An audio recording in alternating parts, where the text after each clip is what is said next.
कोल्हान की धरती चाईबासा पहुंचे राहुल गांधी, प्रधानमंत्री पर किया करारा वार। लोकसभा चुनाव में सिंहभूम संसदीय सीट से इंडिया गठबंधन के तौर पर झामुमो प्रत्याशी जोबा मांझी के पक्ष में चुनाव प्रचार करने राहुल गांधी चाईबासा पहुंचे। इस अवसर पर राहुल गांधी ने प्रधानमंत्री नरेंद्र मोदी को आड़े हाथों लिया और उन पर सीधा हमला बोला।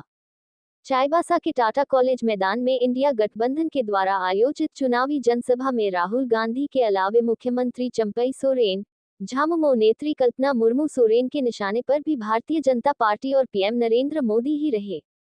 सिंहभूम लोकसभा क्षेत्र की जनसभा को संबोधित करते हुए कांग्रेस पार्टी के पूर्व राष्ट्रीय अध्यक्ष राहुल गांधी ने भाजपा और मुस्लिम आरक्षण, संविधान में बदलाव, आदिवासियों पर अत्याचार, आदिवासियों के अधिकार, आरक्षण समाप्त करने सहित कई अन्य मुद्दे पर राहुल गांधी ने मोदी सरकार को चौतरफा घेरने की कोशिश की।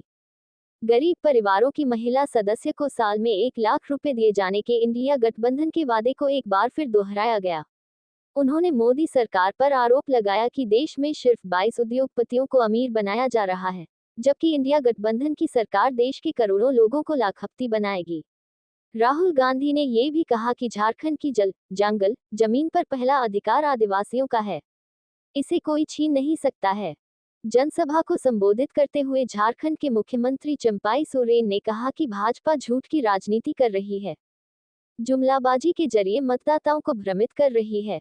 बेरोजगारी और महंगाई से लोग परेशान हैं। आदिवासी मूलवासी को धोखा दिया है। हम आदिवासी की परंपरा व संस्कृति को बचाने के लिए काम कर रहे हैं। प्रधानमंत्री चाईबासा आकर आदिवासी मूलवासी के हित के बारे में कुछ नहीं कहा।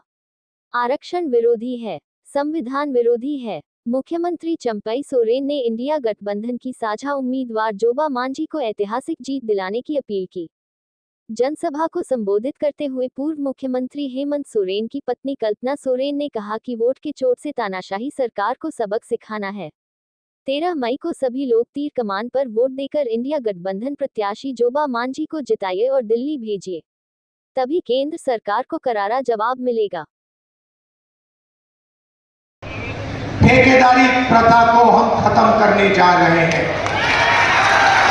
अगर आदिवासी भाइयों को, बहनों को, दलित बहनों भाइयों को, ओबीसी भाइयों और बहनों को, जनरल कास्ट गरीब लोगों को, माइनॉरिटी के लोगों को सरकार में नौकरी मिलेगी, पब्लिक सेक्टर में नौकरी मिलेगी तो परमानेंट नौकरी मिलेगी, पेंशन के साथ नौकरी मिलेगी, ठेकेदारी प्रथा के साथ नौकरी नहीं मिलेगी। ये मैं आपसे कहना चाहता था। अंत में भाइयों और बहनों, इसको बचाना है, ये आपकी आवाज है। हम सब मिलकर आपकी आवाज को बचाएंगे। ये आरक्षण को खत्म करना चाहते हैं। मैं आपको स्टेज से गारंटी दे रहा हूं, ये जो 50% पर लिमिट बना रखा है, इस लिमिट को 50% को हम फाड़ के फेंक देंगे, आरक्षण को हम 50% से ज्यादा कर देंगे, तो सबको फायदा होगा। हम सबको लेकर एक साथ आगे बढ़ेंगे। ये नफरत फैलाते हैं, हम मोहब्बत की दुकान खोलेंगे, इनके नफरत के बाजार में मोहब्बत की दुकान खोलेंगे। आप सबका दिल से धन्यवाद, नमस्कार, जय हिंद, जोहर, जय झारखंड।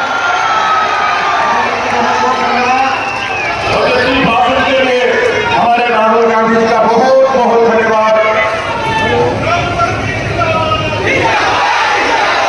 और हमारे बीच में कल्पना मैडम अपनी बात को रखते हुए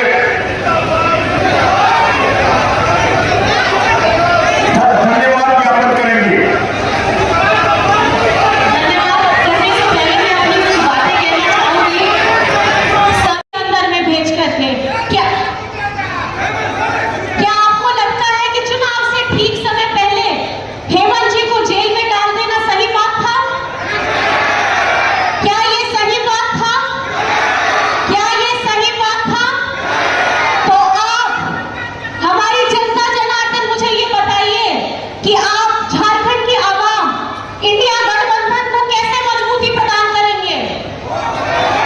कैसे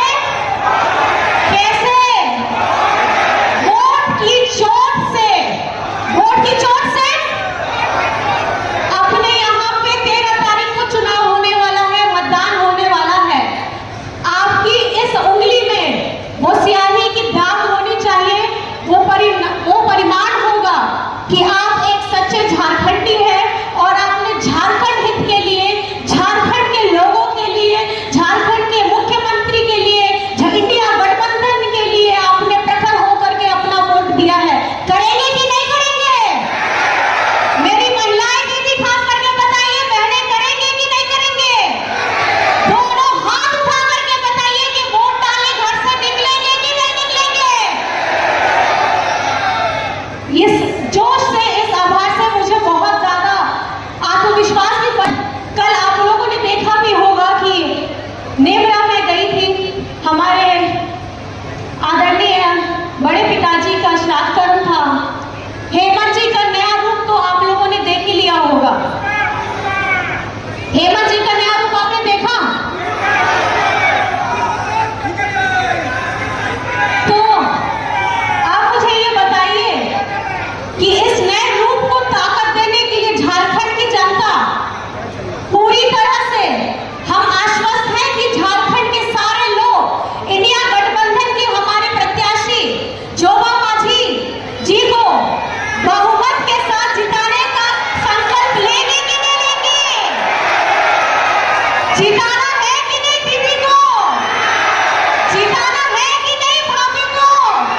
जिताना है कि नहीं आपकी बेटी को? ये आवाज, आज ये गूंज आपकी यहाँ पारी तक दिखनी चाहिए, 4 जून को दिखनी चाहिए। मैडम के लिए हमारे माननीय राहुल गांधी जी भी आए, माननीय हमारी तरफ से बहुत बहुत जोहार है। उन्हें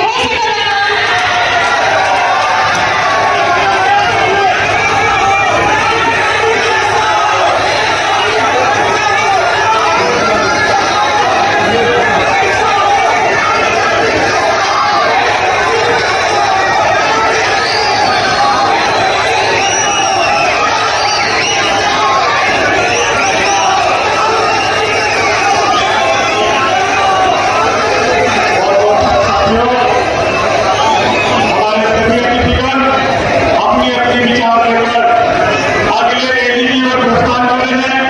आप सभी का दिल से बहुत बहुत धन्यवाद। चाईबासा से सुजीत कुमार की रिपोर्ट।